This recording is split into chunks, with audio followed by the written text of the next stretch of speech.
আসসালামু আলাইকুম ভিউয়ার্স, নতুন জায়গা এক্সপ্লোর করাই আমার কাম। আমি চলে এসেছি মানিকগঞ্জ জেলায়। ঘুরে ফিরে দেখছি সমগ্র মানিকগঞ্জ জেলা, অনুসন্ধান করার চেষ্টা করছি মানিকগঞ্জ জেলা জুড়ে গ্রামগঞ্জে ছড়িয়ে ছিটিয়ে থাকা বিভিন্ন ঐতিহাসিক ও প্রত্নতাত্ত্বিক নিদর্শনগুলো। আজকে আমি চলে এসেছি মানিকগঞ্জ জেলার শিবালয় উপজেলার তেওতা নামক গ্রামে। এই গ্রামে আসার মূল উদ্দেশ্যটা হচ্ছে এখানে একটা ঐতিহাসিক প্রত্নতাত্ত্বিক জমিদার বাড়ি রয়েছে।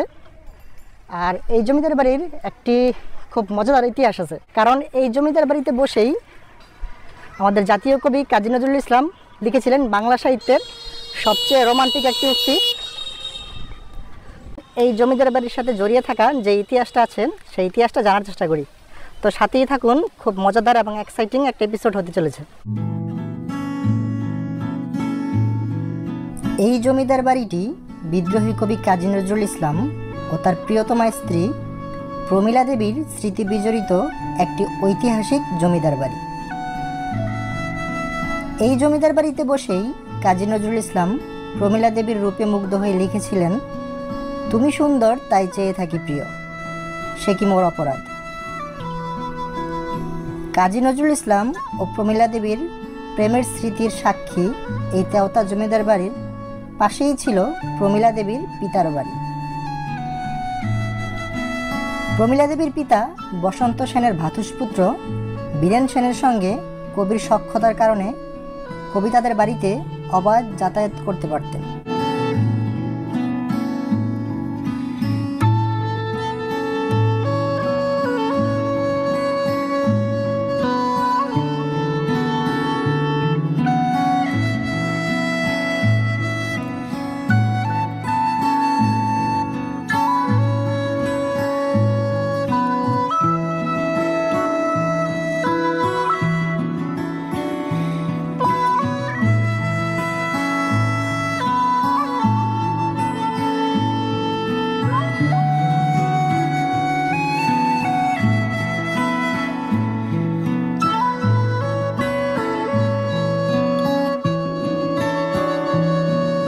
ধারণা করা হয় এই জমিদার বাড়িটির বয়স প্রায় ৩০০ বছর। ইতিহাসবিদদের মতে ১৭০০ শতকে এই জমিদার বাড়িটি নির্মাণ করা হয়েছিল। বাড়িটি নির্মাণ করেছিলেন পঞ্চানন সেন নামক একজন জমিদার।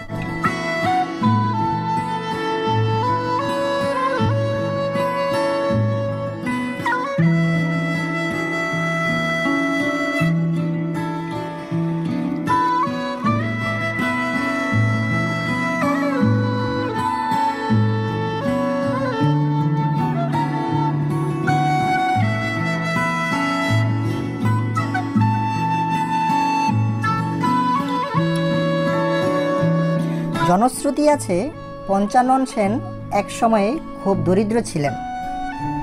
দিনাজপুর অঞ্চলে তামাক উৎপাদন করে তিনি প্রচুর ধন সম্পত্তির মালিক হন এবং মানিকগঞ্জে এসে এই প্রাসাদটি নির্মাণ করেন।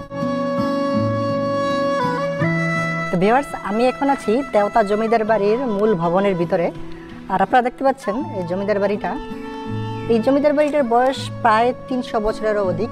কিন্তু এই জমিদার বাড়ির কারুকাজ, স্থাপত্য শৈলী এবং এই জমিদার বাড়ির যে সার্বিক অবস্থা সেটা দেখলে বোঝা যায় যে এই জমিদার বাড়িটার যে জৌলুস ছিল সেই জৌলুসটা ৩০০ বছর পরে এখনও সেটা বিদ্যমান। আর এখানে দাঁড়িয়ে আমার মনে হচ্ছে যেন আমি সেই জমিদারি আমলটাতে চলে গিয়েছি। তো চলুন এই জমিদার বাড়িটার চারপাশটা ঘুরে ফিরে দেখি, পাশাপাশি এই জমিদার বাড়ির যেই অজানা ইতিহাসগুলো আছে সেই ইতিহাসগুলো আপনাদের সামনে তুলে ধরবো। তো ভিউয়ার্স, সাথেই থাকুন। পঞ্চানন সেনের পর এখানে জমিদারি প্রতিষ্ঠা করেন জয়শঙ্কর ও হেমশঙ্কর নামের দুজন ব্যক্তি। ভারত বিভক্তির পর তারা দুজনেই ভারত চলে গেলে বাড়িটি পরিত্যক্ত হয়ে যায়।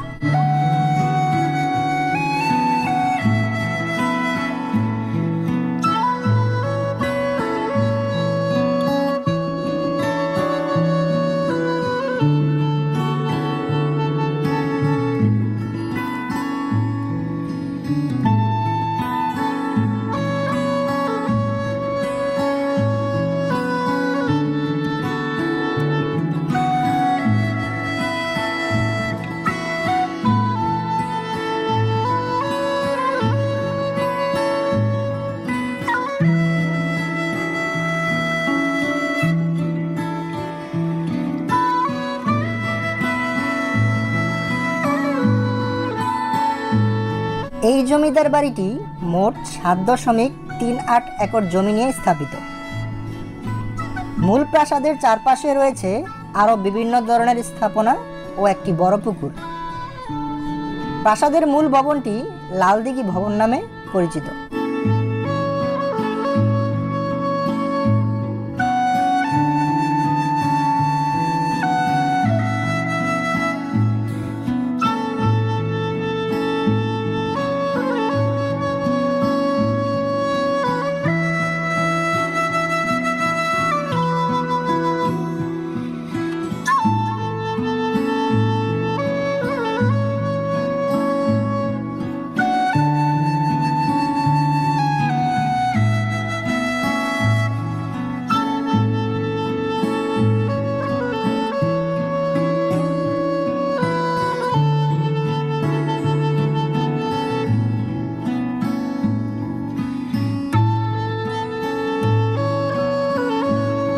এই জমিদার বাড়িতে একটি নাট মন্দির রয়েছে।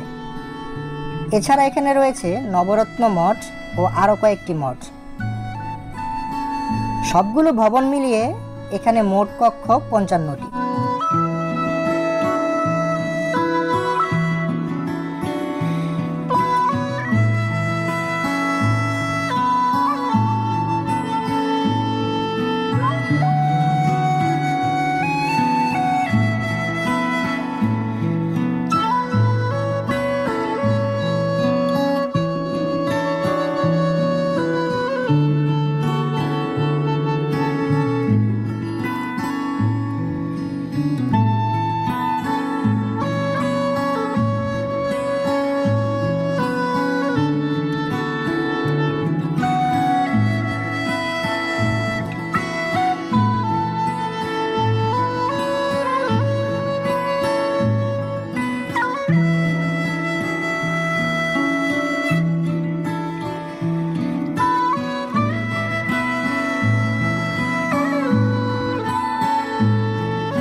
এই জমিদার বাড়ির স্থাপত্য রীতিতে লক্ষ্য করা যায় প্রাচ্য এবং পাশ্চাত্যের অসাধারণ কম্বিনেশন।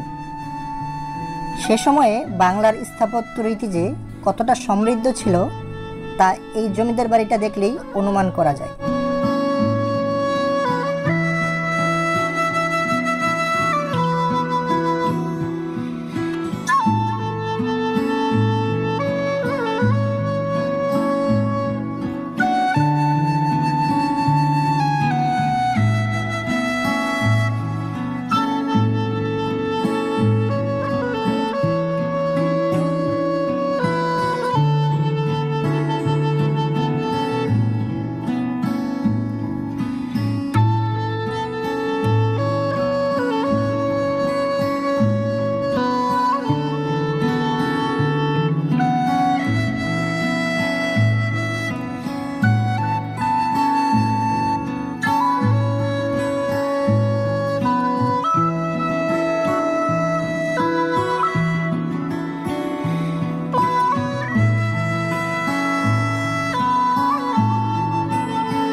এই জমিদার বাড়ির প্রধান ভবনের উত্তর ভবনগুলোকে হেমশঙ্কর এস্টেট এবং দক্ষিণ ভবনগুলোকে জয়শঙ্কর এস্টেট নিয়েছিল। প্রতিটি এস্টেটের সামনে নাট মন্দির অবস্থিত। পূর্ব দিকের লালদিঘি বাড়িটি জমিদারদের অন্দরমহল হিসেবে ব্যবহৃত হতো। দিঘিতে দুটি শান বাঁধানো ঘাটলা এবং দক্ষিণ পাশে একটি চোরাকুঠুরি বা অন্ধকূপ রয়েছে।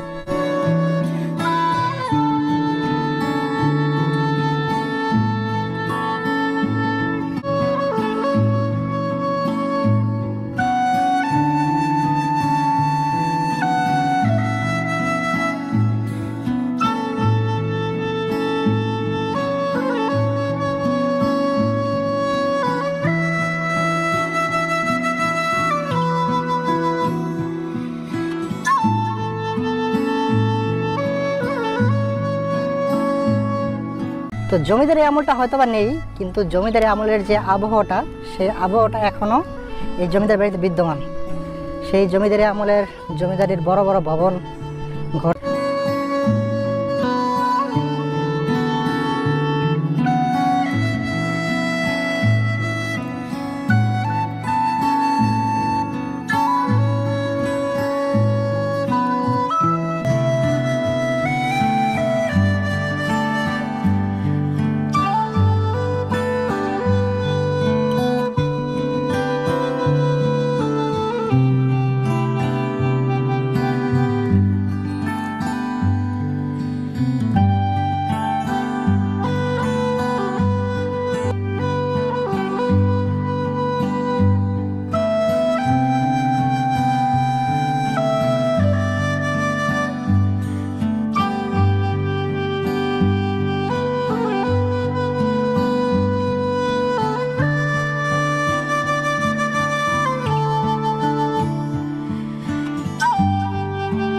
আমি এখন চলে এসেছি তেওতা জমিদার বাড়ির পেছনের ভবনে।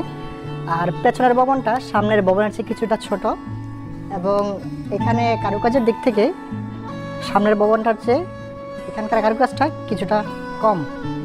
তো আসুন আপনাদেরকে পেছনের ভবনটা ঘুরে দেখাই।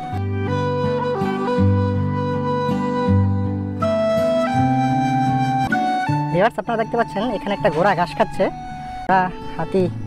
হাতি হয়তো নেই, ঘোড়া আছে, কিন্তু এই ঘোড়াটাই সেই জমিদারি আমলের যে আবহাওয়াটা সেটা এখন ধরে রেখেছে।